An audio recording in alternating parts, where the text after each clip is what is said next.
is a device that can be used by somebody who's a few months old or 8 years old, right? With that comes responsibility. We are online today. We're connected. Our kids are online. Give me just 1 second. Put this one away.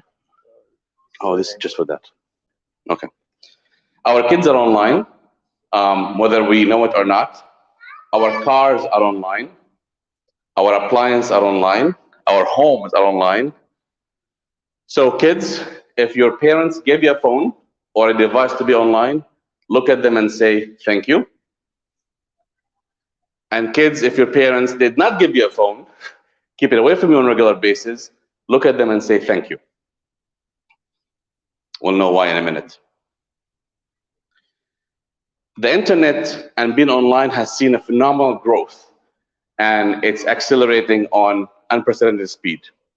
There are 1+ billion websites, some of pages, websites that exist today on the World Wide Web. So when you open up your browser on your phone or computer, you have access to 1+ billion websites. 4.5+, and this is increasing on a regular basis, probably outdated right now, users are online. We have 7 billion users in the world. We're mostly connected, all of us. Smart devices. Every time I do this presentation, whether it's been a month or 6 months or a year, I have to update this number, and it keeps just growing and growing and growing. As of not long ago, we have 23 billion connected devices. These are things at home, your car, your headphones, your phones, microphone, computers. And by 2025, expect that to be 75+ billion. Just take a second and think about what billion means.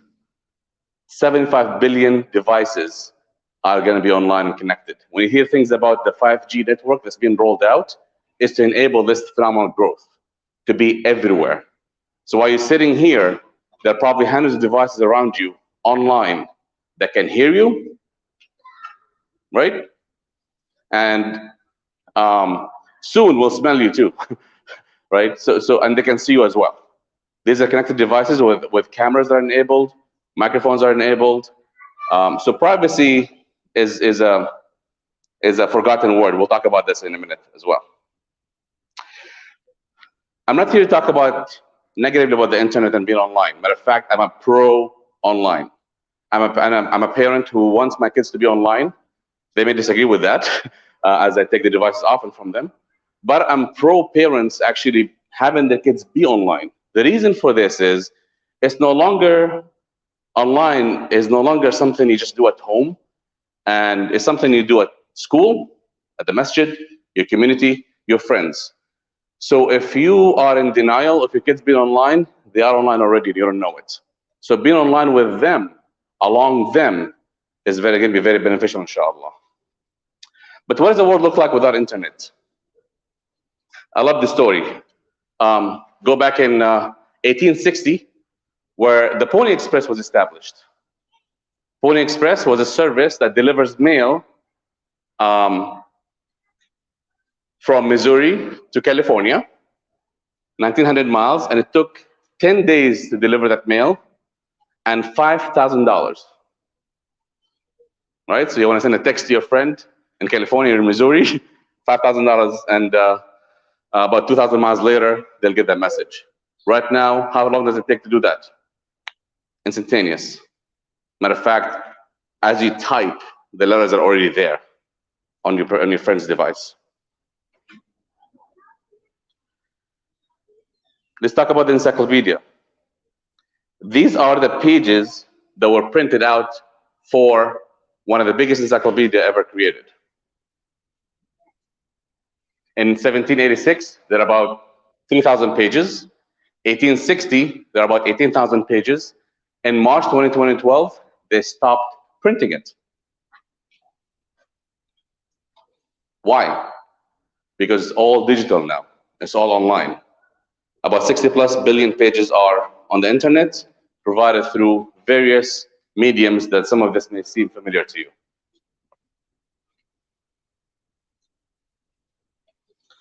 Social media. This list keeps getting outdated. Google Plus is going away, old school for people. But I put Snapchat there, right? That's probably the most commonly used application among our kids today. I used to be anti-Snapchat in the past. I'm still anti-Snapchat in the past. However, this is how our kids communicate with their friends, with their teachers, and with their schools. So what's happening is our children and the usage of their media creates momentum to whatever they're using, and the communication follows them, right? So if the kids are all on Snapchat, hey, let's be on Snapchat for education as well, right? So that's happening as we speak.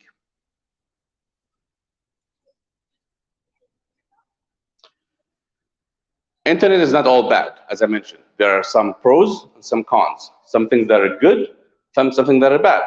What is it good for? Communication. A lot of us here communicate with your loved ones across the seas, right? With an app and a very cheap internet plan, right? That used to take hundreds of dollars in the past. I remember the days where you want to make a phone call to my grandmother in Palestine. That was like $3 a minute. Those days are gone with WhatsApp and such applications that you can talk on a regular basis without having to pay much. Collaboration. A lot of us here would see internet and being online at the heart of their collaboration at work, at school. When I presented this 3 years ago, I didn't have as strong of an argument, but now look at COVID. With COVID, everything went online. This masjid went online, right? They didn't stop their services. Everything they provided, from spiritual activities to lectures to lessons, our Sunday school here went online, and so are other schools as well.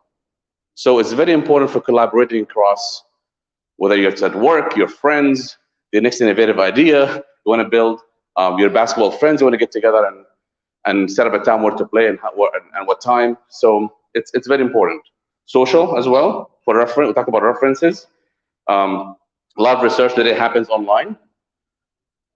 We saw a museum here that was here about 2-3 weeks ago. A lot of this material came from online, right? Business, education, shopping. I work for Amazon, so I apologize for the mess that traffic causes. But at the same time, you want your item in 2 hours, in 1 day, in 2 days, right? Especially when it comes to the pandemic that we all hit, shopping online became very critical and spiked in numbers like it has never been before. And that's not going to go away. It's going to continue. Smart homes. All our homes are connected today. Every home is connected today. Some things you know about, some things you don't know about. Whether it's a nanny camera, whether it's your doorbell, whether it's your key for the door, whether it's your smart monitoring device for your electricity, whether it's your fridge, your toaster oven, your coffee maker, right? It has become so cheap right now that they insert chips in every single device out there for your own convenience. So every device we have is connected. Cars, whether it's, and it's not just Tesla or the next electric car, every car is online today. We'll talk about the fun behind that. So how is it bad? And these are things that I'm going to be telling some stories and talk about some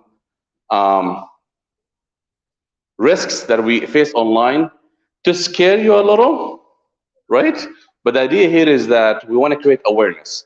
That's the goal. If you want to leave this place with one thing today, it's awareness. Once you know this, once you know the stuff we're going to talk about today, then you know how to handle this at home, with your friends, with your teammates, with your parents, with your kids, with your homes, with your car. Just be aware of the risk. Be aware of the risk. This is the minimum we need to get out of here today. We'll talk about these things one by one. But part of being online means you're going to have viruses on your devices. You're going to have identity theft, impersonation, cyberbullying. This is one of the ones that I would love to talk about the most, and every kid here needs to listen to this as well. Loss of privacy, loss of personal information, And ransomware. Ransomware is a scary one. We'll talk about some scenarios there, especially for those who have smart cars.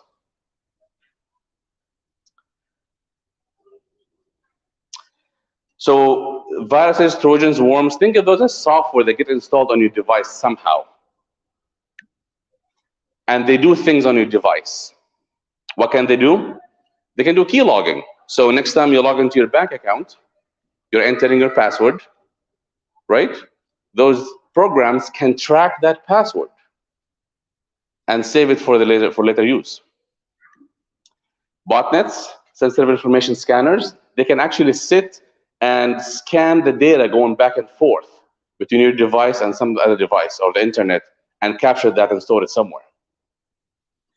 Physical destruction. This happened in the Middle East not long time ago, where all of a sudden a nuclear reactor just self-destructed.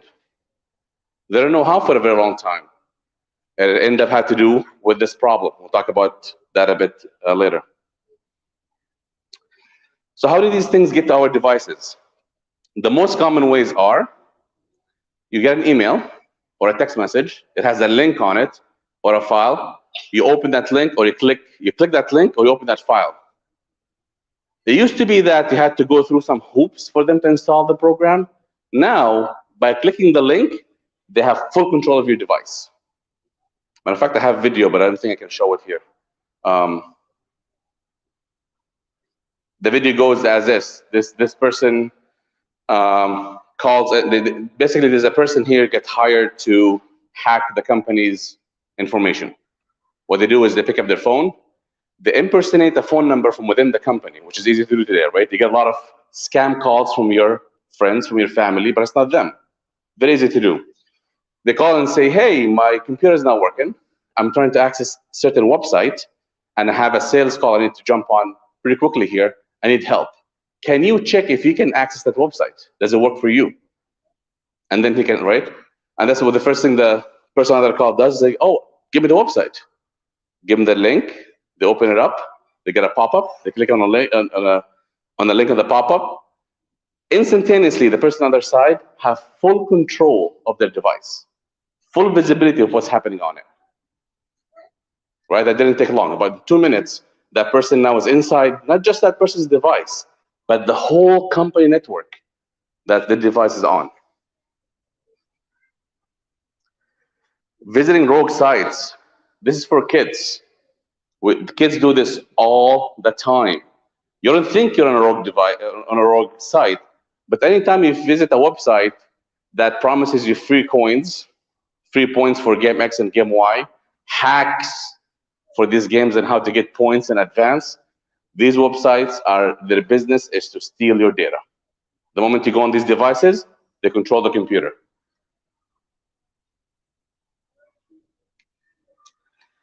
So what do we do about this? Scary, right? We said awareness. Always keep that in mind. As long as you're aware of this, there's a lot that can be done in here. And you should continue to research this outside here as well. But use antivirus and spyware programs. It's better than nothing. They don't catch everything, but it's better than nothing. Be careful. Don't open up emails or click attachments on text. You're going to get a lot of strange text and emails. Delete them. Just delete them. If somebody really wants to get that to you, they'll ping you again. Just delete them. Don't open them up. Never click on a shortened URL or QR codes. QR codes are being used all over the world right now. They're very easy. You pick up your camera, you point to the code, and it opens up a website for you. That's one of the #1 ways for hackers to get you to go to a website they want you to get to. So if you have a QR code in front of you, make sure that you trust the place you're in, right? The message you're in. Keep an eye on QR codes in here. See, hey, who put this in here? Is this supposed to be here? Is it valid? Is it not? Shortened URLs means they don't have the name of the company in the URL. For example, if you log into www.google.com, you can shorten this to, for example, xyz.com, just to remember it. But those behind the scene could have any URL that you don't know about. So this is back using flash drives. That's a popular one. The moment you take a flash drive, a USB drive, unplug it to your device. Now it's very easy to have the program on it, just jump on your device without your permission. And that's what happened in that nuclear reactor incident. What they think has happened is somebody threw a nuclear a flash drive somewhere that was picked up by one of the staff. Nothing connected. This site is isolated, right? Picked up by one of the staff members and put it in the computer inside the facility. Once you do this, there's a program that's on this device. It will crawl, go on the computer, and sit there for a week. Over a week or two, it crawls to other devices and sit there for a bit. They're very sophisticated programs these days. And this is not done by you and I. This is done by big organizations. But this stuff exists, so it's good to be aware of it. And then over time, basically, this program ended up making it to the nuclear, the reactors themselves, and make them spin out of control and self-destruct. Identity theft. This happens to a lot of people around us. It's very important to know about. And this is going to relate to a lot of people here because we do the stuff that is wrong all the time. Attackers, they want your personal information. They want your date of birth, email ID, address, social security number, place of birth, school, what school you go to, graduation years, anything that identifies you as a person. At my previous job, we had a security expert who, well, his job was to go underground, these underground websites. He used to use a very special laptop that was approved by the FBI. And when he goes there, he says, hey, everything you see in front of you here is for sale. If somebody gets your name and credit card number, that's $1 per record. If they get your name, credit card number, and date of birth, any more information that can give the hacker ability to use your credit card, the cost increases, right? So this information can be used to impersonate you, steal your identity, take over your bank account, and more. Track your location. This is one thing that, another thing I want everyone to do here today. Our phones, they come with geolocation turned on the camera. So whenever you take a picture, the location of the picture is actually tracked. And there was a story that's pretty scary that was on the news not long ago, where basically imagine the following. Somebody gets hold of your pictures on your phone. It could be because you shared them, or they hacked your phone. And your phones get hacked all the time. On that note, for all the iPhone users and the Apple users, there was a bulletin that was released a few days ago that says, apply the security patch now, because there's a security hole where the attacker can take over your phone. So this happens. You don't know about it, it happens. Anyway, back to the story. So imagine this hacker now has hold of your pictures on your phone. So what they will do is the following. They'll see pictures of schoolyard, pictures in the bedroom for your kids, picture in the masjid, and they have what time that picture happened. So now somebody who wants to harm you or your family, they can look at the pictures and draw a map of every place you go, you and your family, and what time. That's pretty scary. So the first thing you should do, please, take up your phone, turn off geolocation on your camera. I'm more than happy to show you how to do. I know how to do this for iPhone. I don't know how to do this for Android, but I'm sure some people here can help me out. But there's a section now in the iPhone settings called privacy. In this privacy, it tells you what applications use your phone, your microphone, your camera, right? And those should be shut off. You'll be surprised how many applications are using this stuff today that you didn't even allow.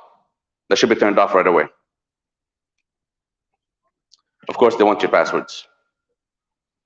That's another one. There's a new thing right now where a lot of companies are deploying voice recognition software. So for your convenience, when you call your bank, they can listen to your voice and know, hey, this is Asif, this is Malik, this is the person who owns the application, let them through.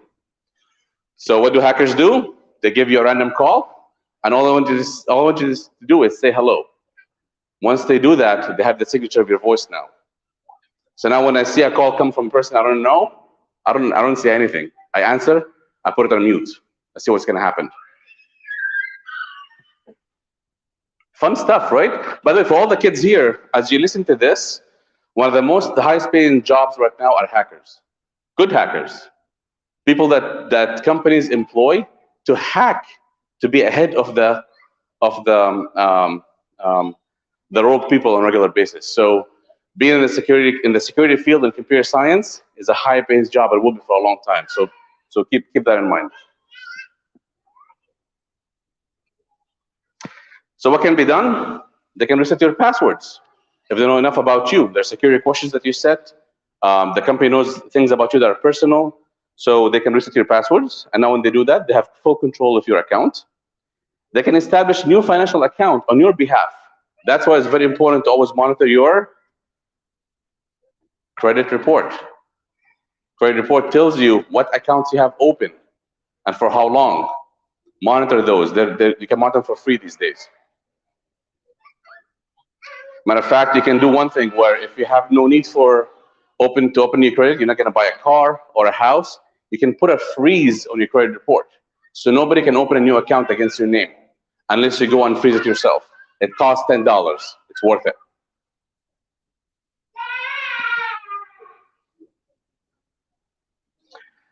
Steal money. I haven't used a debit card for a very long time for this reason. I use a credit card. I don't like the interest part of it, so I pay my bill on time. If you're comfortable doing that, use a credit card over your debit card. Here's why. If your account gets hacked, if your credit card gets hacked, you call the bank, the first thing they will do is give you the money back. They investigate and figure it out because that's their money, not your money. If your debit account, your checking account gets hacked because debit card was hacked, the bank will investigate on your behalf, but you won't get the money until they find out who took it because that's your money. So do not use your debit card online. I personally don't have, my checking accounts are locked by checking because I don't use savings. I use just checking. They're locked. You can't use them. The only time you can use them is through transfers. So one thing you can do as a pattern is have multiple checking accounts. One has your savings. It doesn't have an interest. It's checking account, right? And one has the money you want to use on a regular basis, online purchases, paying your bills. I would do that and just move what you need and spend on a regular basis. This way, if somebody does hack into your account, they get the minimal and they don't get access to your savings.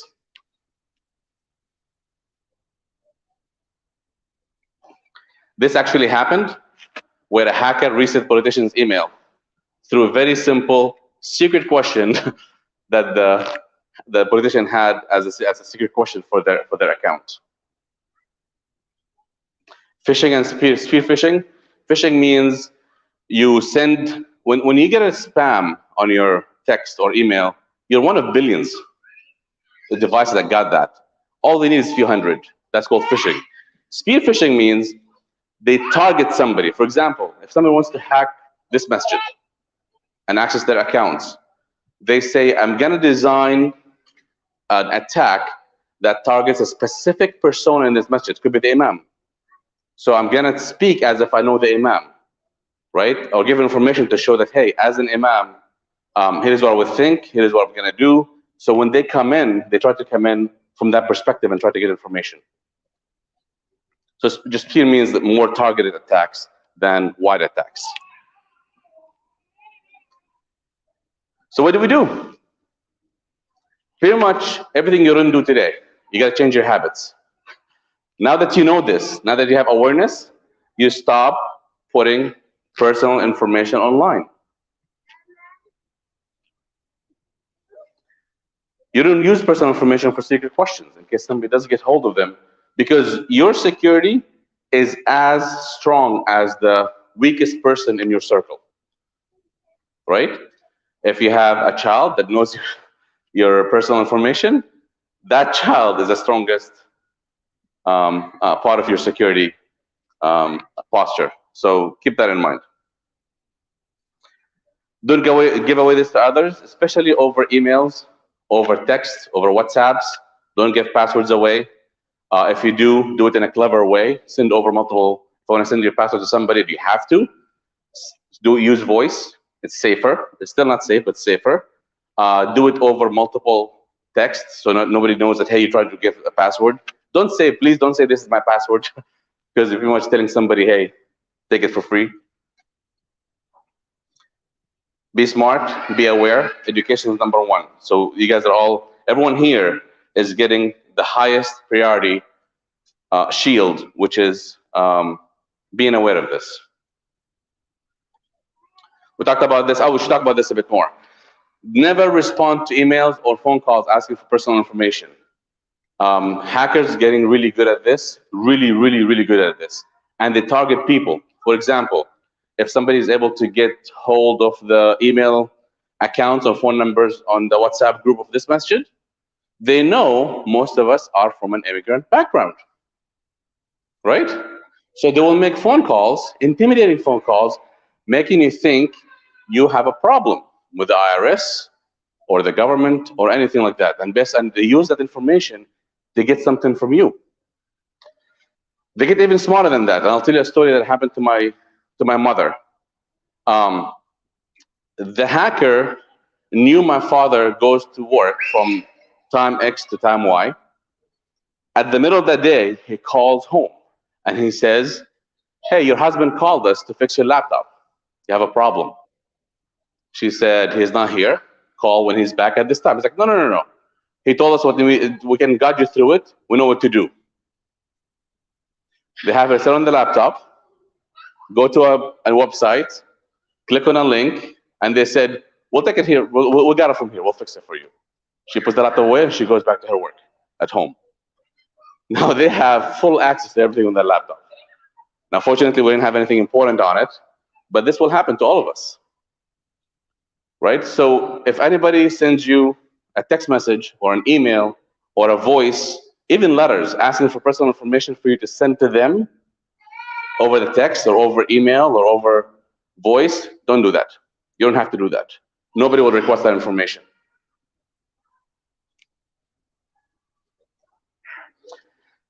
That's another thing you have to do before you leave here. It's called two-factor authentication. I'll translate this to simple words. Today, when you go to your Google account, you enter your login name and password. That's one way of logging into your account. That's not safe. If somebody has your password, they can access your email. If they access your email, they can access your Amazon account. They can access many things that your email is attached to. So now what you can do with different programs is set up what's called two-factor authentication, which means you can tell Google, hey, anytime somebody logs into my account, take the password and send a text message with a code that is new every time. Right now, when you open a Google account, it's by default, thank God. For a long time, it wasn't. But if you have a very old account and the only way you access your Google account or any account you have, bank account, anything, any place you log in that has things you care about, there should be two ways to access that account. One of them is your password and your login name. The second thing is a dynamic code that they send to you over text, that they know that it's you. It's coming to your phone. Now, hackers know this. So what do? I face this myself. A lot of us sell our stuff on Facebook, right? So I post something to sell on Facebook. In about 5 minutes, I get a message that says, I'm interested in this, but I want to confirm you're not a bot. They're telling me they want to confirm that I'm actually a human, not a bot. So they said, I'm going to send you a code. Tell me what that code is. I get a code on text. Later on, I found out, when I was like, what? The code didn't seem very obvious, right? I didn't give it to them.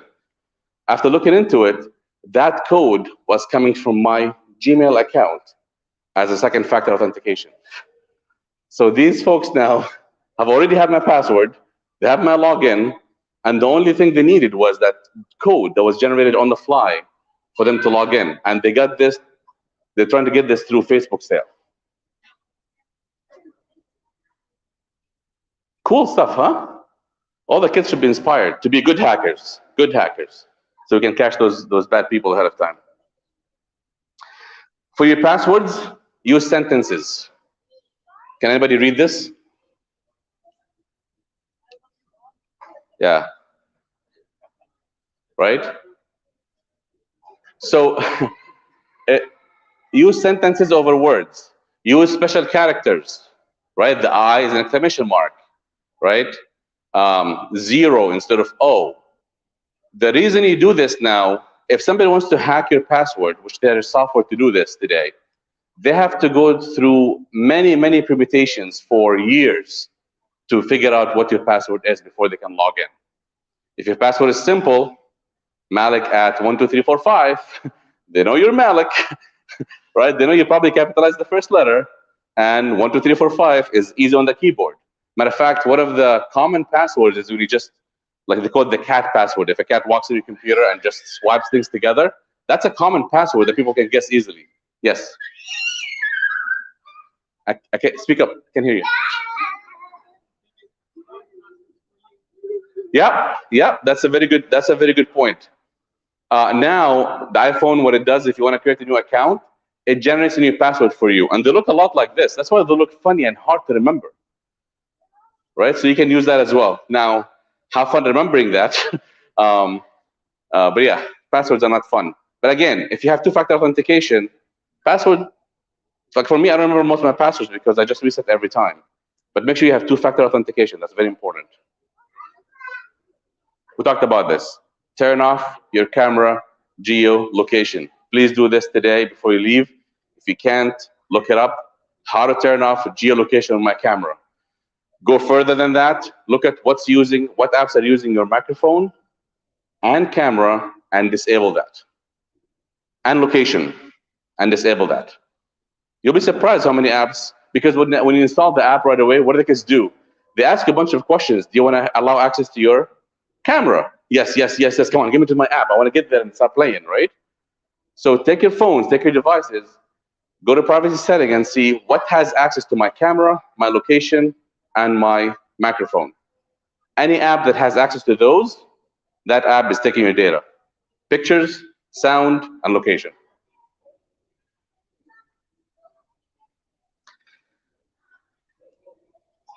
So here is how you want to think about social communities. On the right-hand side, you have a public square. In a public square, people can come in and out without your permission. All your information can be stored permanently because people remember it. Your information is visible. People want to buy and sell your information, impersonation, and you can't undo it. Anytime you post something online, assume you are in a public square setting and ask yourself, is it okay for this information to be used and be visible and be permanent? There are countless stories of people's pictures being posted on ads in another country. Why not? You do this today, right? You go to Google, you have a presentation for school, you just find a picture and put it in your presentation. Most likely, this person who posted that picture didn't want that to happen. But the moment you post this picture on Snapchat, Facebook, Google Plus, whatever, WhatsApp, that picture is no longer your ownership. Assume this picture is hacked and it's visible and it's public and it's not owned by you. It's owned by the company. They can do whatever they want with it. Facebook got in trouble with this not a long time ago with the election that happened, right? They were using information, personal information about us to influence us and give us some bad data. Facebook didn't do this, but they were selling this data to other companies. That's how they make money. Every time you use an application or a game, ask yourself, how do they make money?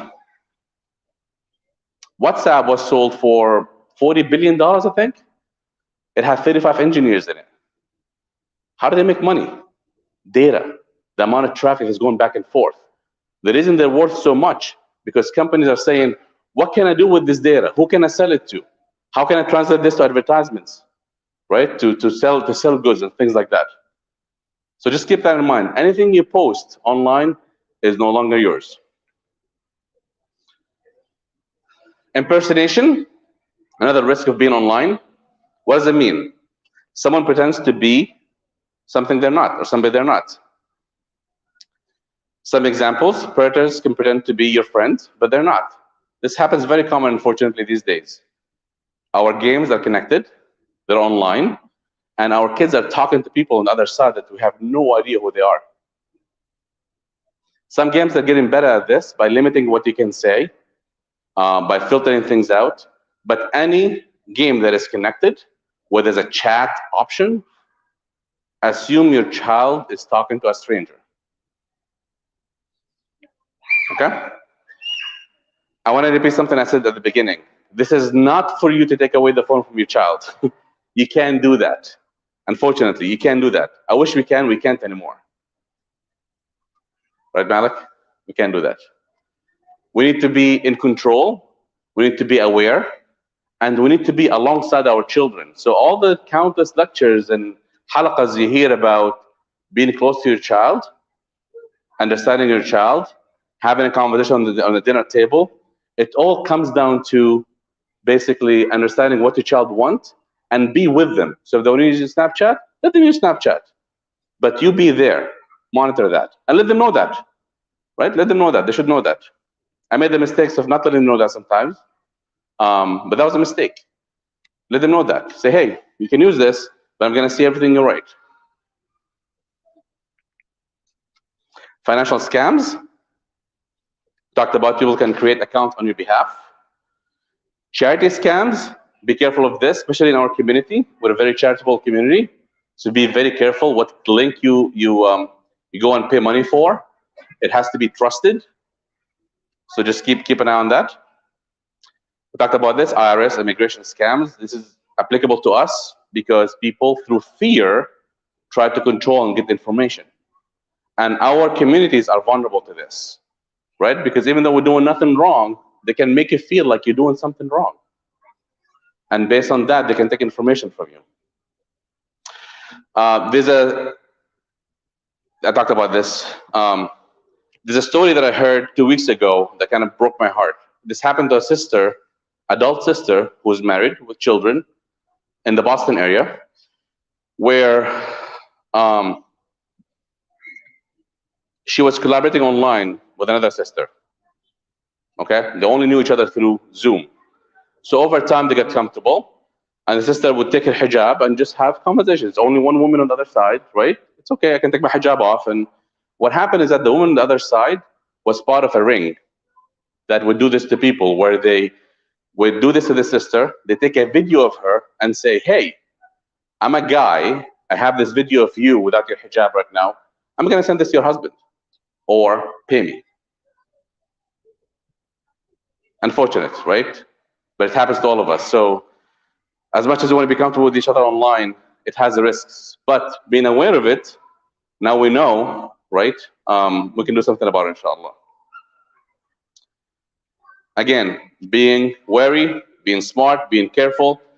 Don't go the extreme of limiting completely, because if you do this, you can isolate your kids. Your kids are going to get their online fix from school, from their friends, right? Give it to them at home, so you know what they're doing, and you can be with them along the way. If they do something wrong, it's okay. If they fail, it's okay. You're right there with them. You can talk to them. You can talk to them about it as well, and you will learn. You will learn, because if your kids are just, you give them the phone and they disappear for an hour, you have no clue what they're doing, who they're talking to, what apps they're using. So try to be with them as much as possible. Be careful who you become friends with. Kids, keep that in mind. No such thing as online friend. It doesn't exist. And we'll see why. There's a cyberbullying story that happened, which is very sad, that happened from something like this. Yeah, this is popular, right? As our kids, even us, we want to have the most number of likes, right? We want this for our masjid, for our channel, right? The most number of followers. Our kids want this too. But when you fall into this, it becomes more on quantity than quality. And now you never know who you're bringing in to the front door to have access to your information. This is a rule of thumb that you should follow, child or adult. Never be a friend with somebody online unless you've seen them face to face. One exception is Imam Asif. First time I see him face to face after knowing him for 2.5 years. But that's a good rule to follow, right? If you met somebody online, never call yourselves friends, right? Unless you've seen them face to face. Let your parents know, and they can help you out with that. Never go and meet friends without adults. Very important. There's a popular show, the FBI would do this on a regular basis, where they would try to pretend to be children online to catch adults who try to bring their children to their houses, lure them in. It's happening on a regular basis. Talked about this, never provide any personal information in emails, phones, social media.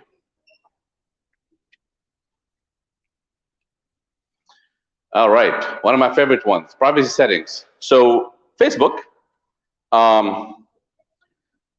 they have privacy settings. Every app does have privacy settings, which means who can see my post, who cannot. Here's what they do though. Every so often, they reset this and tell you, hey, your privacy settings have been updated.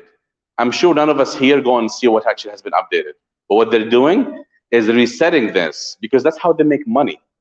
They want your traffic, they want your text, they want your pictures, right? So never believe these privacy settings. They change all the time.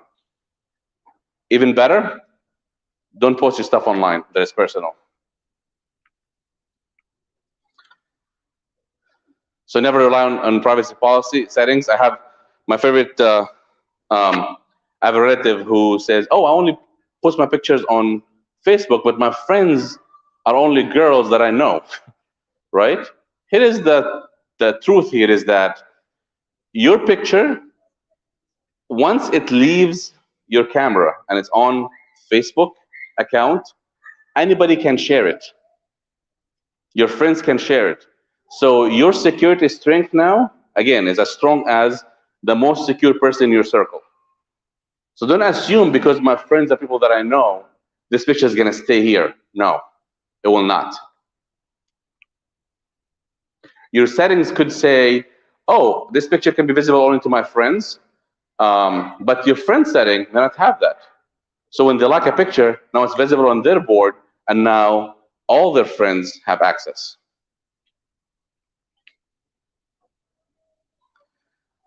Do not put any information online that you would not put offline. Facebook, Instagram, all these applications, they own whatever you post. Just keep that in mind. Anything you put on those applications, they own it. Your information can and will be sold, passed around, and one thing for the kids. Anybody knows why Snapchat was so popular with the kids? Come on, kids. You know that. Why do you love Snapchat? You don't admit it? Yes.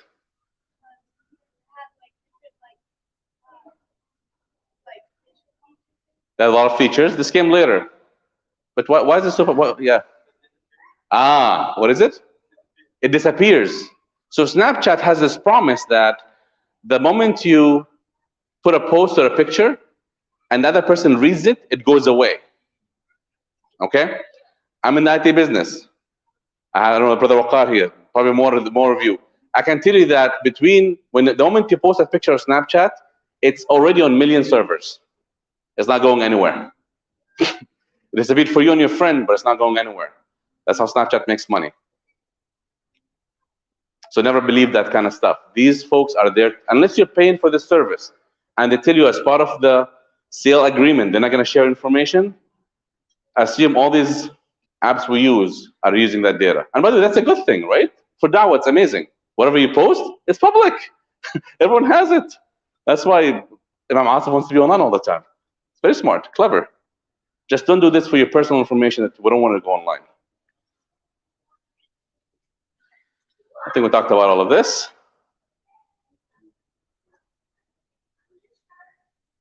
All right. These are new type of, well, they're not new anymore. They used to be a couple years ago new, but they're not not new anymore. But ransomware is a very dangerous one we should all learn about. So here's a scenario that I want you to think through. You're driving on the highway. It's 90 degrees outside, maybe 100. All of a sudden, you can't control your car. Your car's driving by itself. You cannot steer it. You can't put the brakes on. You can't go on the side. The car is driving by itself. Your windows close. Your car parks on the side. The heat goes on. It's 100 degrees outside, now it's going to be 100 inside. You get a phone call that says, I have full control of your car. Here's an account to transfer money to. If not, we're going to start driving again. If not, the heat's going to stay on and you can't get out of the car. This used to be sci-fi 10 years ago. Now just look at your car, right? It's all remote. Everything is remote. Open the door, close the door, turn the heat on, right? Even drive the car, autonomous driving, right? They are secure. These incidents haven't happened yet, but these scenarios are being fought day after day by those companies to make sure you stay safe, right? But good to understand, what risks do I have by being online? Doesn't mean don't go buy that car. I would buy that car. I feel safe in it. But that's the risk you're buying and you're dealing with. Just keep it in mind and be aware of it. They can put your bank accounts on hold. This happens very often. They would make a call and say, hey, I just put your bank account on hold. You can't use any money. You can't, your credit card doesn't work anymore. Your checks don't work anymore. You can't take any money out. Pay me. Otherwise, I'm going to do XYZ with your money, with your account, with your family, or whatever. All right, that's ransomware. So keep that word in mind. Cyberbullying, bullying. This is very important for the kids here and for the parents to know about. There's a girl named Megan. She became friends with Josh online for about a month. After 1 month, the convo turned really bad. Josh taunted Megan until she committed suicide. Josh turned out to be the mother of a girl who didn't like Megan. Being online brings a different flavor to bullying. When your kids are bullied in school, right, they come home and that's done.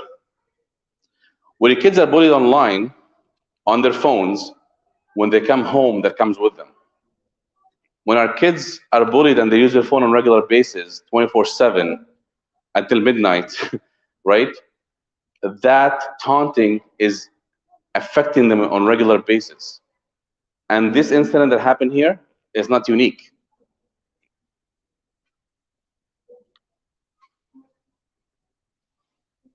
So for kids, never cyberbully others. It's bad. It's against the law.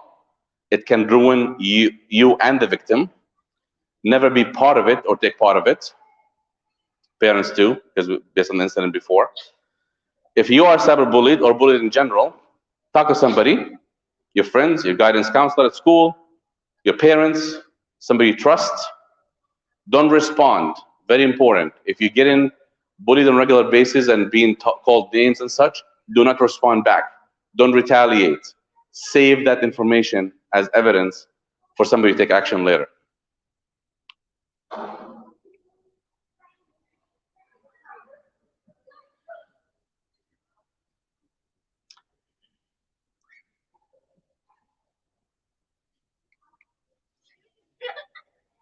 That's it. I think so. I thought there was at least one more. Oh, there was a quiz. I know there was something here. Let's see if we can get some. Yes. Oh, we're gonna have a lot of questions. I'm gonna ask them first, though. All right. The internet is one word. Huh? Public network. Public network. Yeah. What else? Fun. Dangerous. What do you say? World Wide Web. Unpredictable. Very unpredictable. Very wide. Very vast. Right? You can travel the world without moving from your chair. Be blank on the internet. Safe. Huh? Cautious. Yeah. Wary. Right? Education. Understand it as well. Don't give away. Yes. Do not give away money. Personal information. Your name. Your date of birth. your father's name, your mother's name, your parents, the mother's middle name. Do not give any information online that is personal. Do not blank blank. It's bad and it's a crime. Cyberbullying. Thank you. Do not blank online what you wouldn't share in a public square. Do not share. Open attachments from emails sent by someone you know. Someone you know.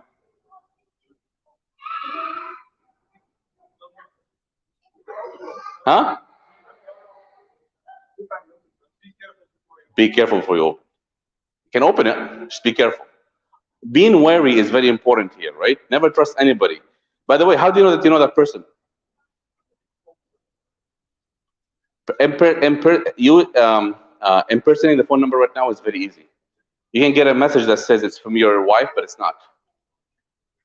Actually, I was helping a family send some money back home, and their relative pings me directly and says, "Hey, what's the code?" I said, "I'm not giving it to you. I'm sorry." He's like, "Come on, I need some help." I said, "I'm not giving it to you. Like, I don't know who you are. I know the number. That's the number they gave me to put for the request to transfer, but I don't know who they are." So being wary is very important. You don't have to be rude about it. Just be wary about it. Give example of a strong password. Maybe if you use zero instead of the O, dollar sign instead of the S. Huh? Yeah. Actually, sentences. Any sentence. Use sentences. Use numbers, combination of numbers, letters, capital, small letters. Um, what's ransomware? She's been taking notes, by the way. I would see it after this, take some pictures of her notebook.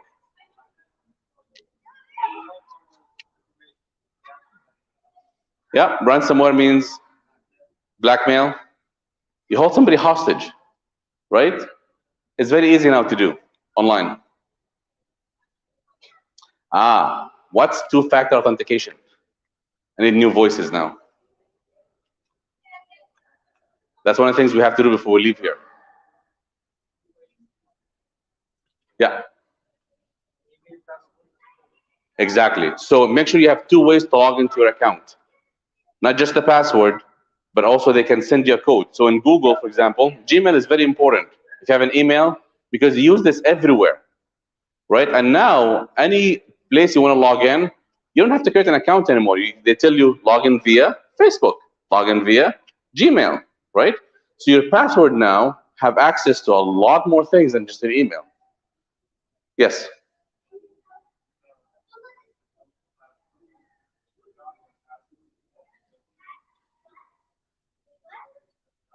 Yeah. So websites have forgot your password where you can reset your passwords. So what's how do you what's important about that? That's right. You got it. You got it. Yeah. So you're saying basically password. A lot of websites have reset your password. So if the hacker has your email access, they can get access to other accounts as well. Is it safer to use debit card or temporary credit card or credit card online? Hmm? Cash is king online. Actually, just not just online. Even walk into a store. One of the first security incidents that happened was TJ Maxx, right? People had devices that were basically scanning the credit cards. You see this also in ATM machines. Be very careful whenever you go. People will put a thin device right where you put your credit card. What that does is scanning your credit card information, which is right on it. That's why now they have this the chip on the credit cards is because they want to make sure the credit card is there physically with you. Today, my bank tells me every time my credit card is used when I'm not there, online purchases. Any questions? Yes. You want to speak up though? You're welcome. Yeah.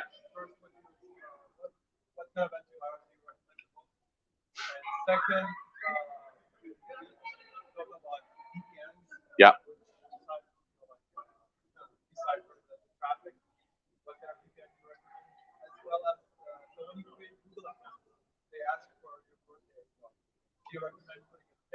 Yeah. Sure. Cool. I'm gonna try to remember them. So correct me if I'm wrong. So the first question was about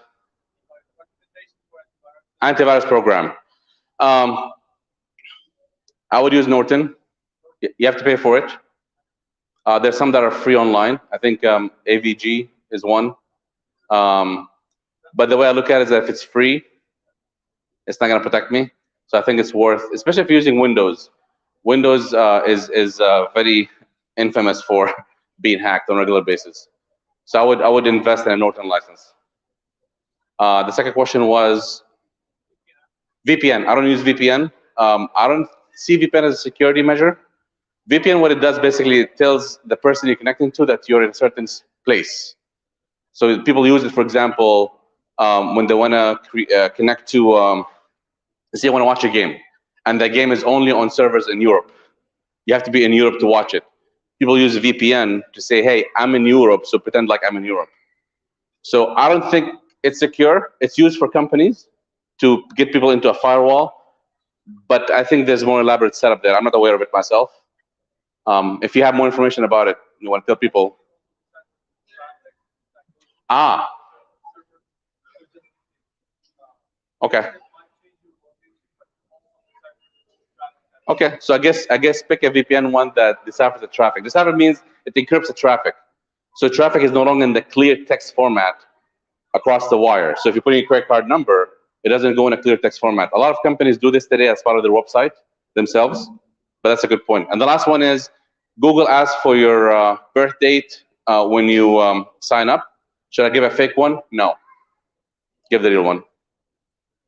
You don't want the kids to be given their yeah, use the real one. Yeah, you're welcome. Yes. Yeah.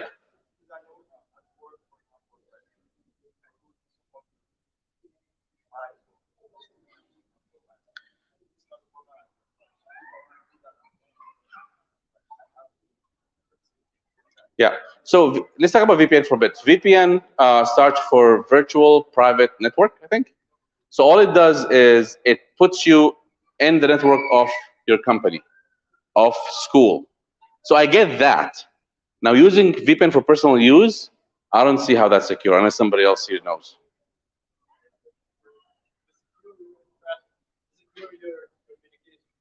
Okay.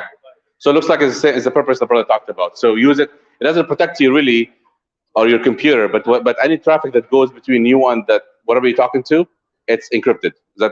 That's fair? Yes. Yeah.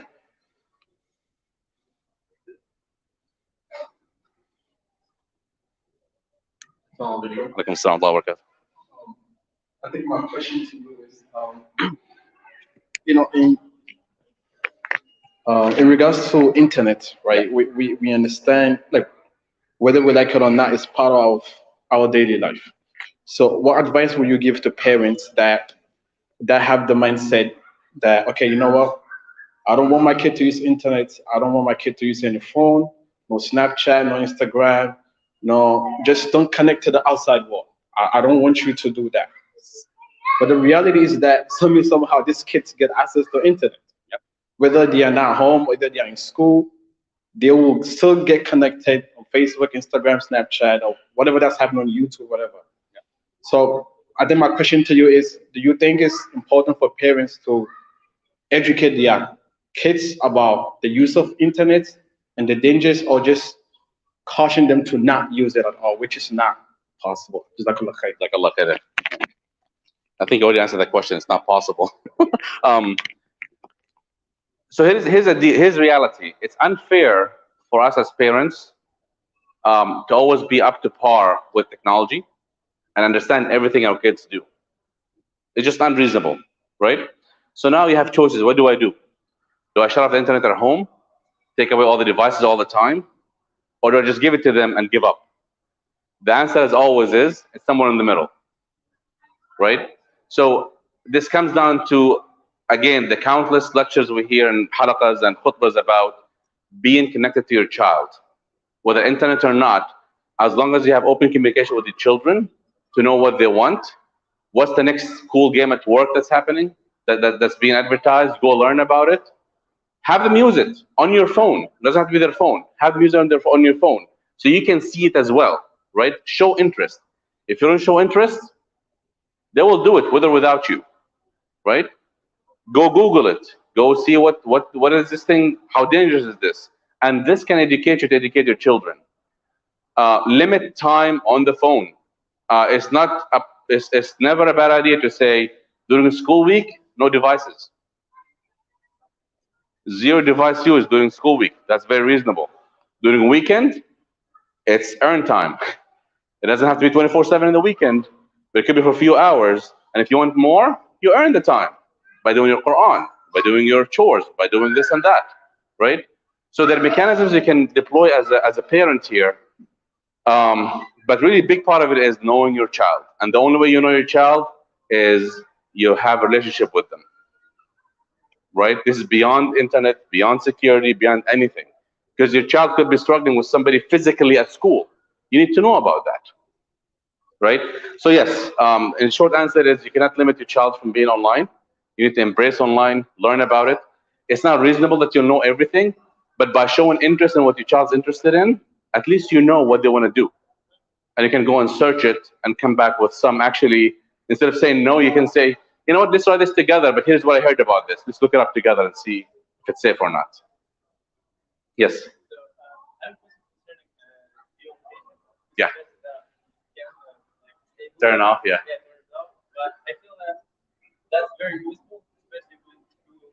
Yeah, yeah. Yeah.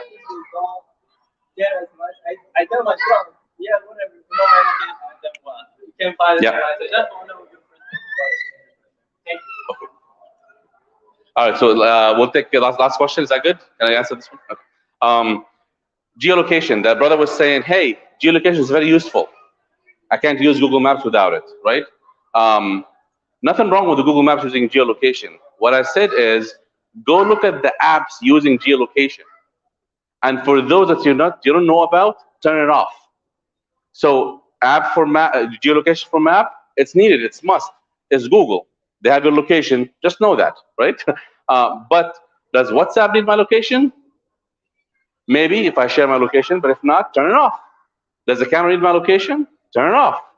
So audit this information all the time. Go to your privacy settings and see what's using the camera, what's using geolocation, what's using your microphone, and turn it off unless you wanted that app to use your information. And that should be a trusted app. But a game that your child just downloads using your camera, assume your camera is hacked already. Okay? Okay, well, last one. They get me in trouble.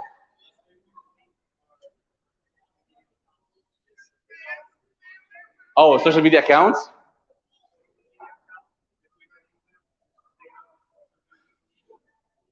So the question is, if you delete social media accounts, do they actually delete your information or not? So the answer is no. It's archived for them. However, there are laws that are happening and spreading across the world right now. It started with Europe, where by law, they mandate that if I tell a company to delete my personal data, they have to do it. Otherwise, they lose 15% of the revenue as a fine. That hasn't been implemented here. Today, it's only protected EU citizens, and China is trying to do the same thing. India is trying to do the same thing as well. But it's not enforced here. So deleting your social media is a good thing, which means no more posting, if anything. But I would go and actually delete the stuff from there as much as possible. Better than nothing. So, okay, with that, Jazakumullah khair, and time for adhan. Assalamu alaikum. So we have dinner downstairs. It's pizza today. So please make sure you grab some before you go. There's plenty of pizza for everybody.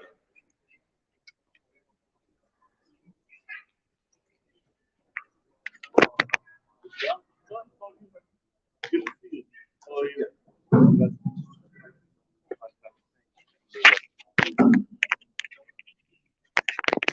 on, hang on, hang on.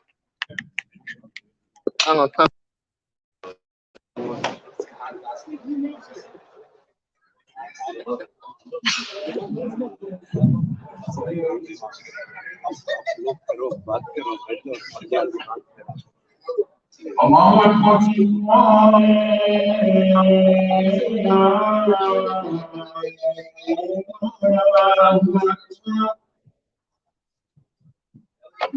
الله أكبر الله أكبر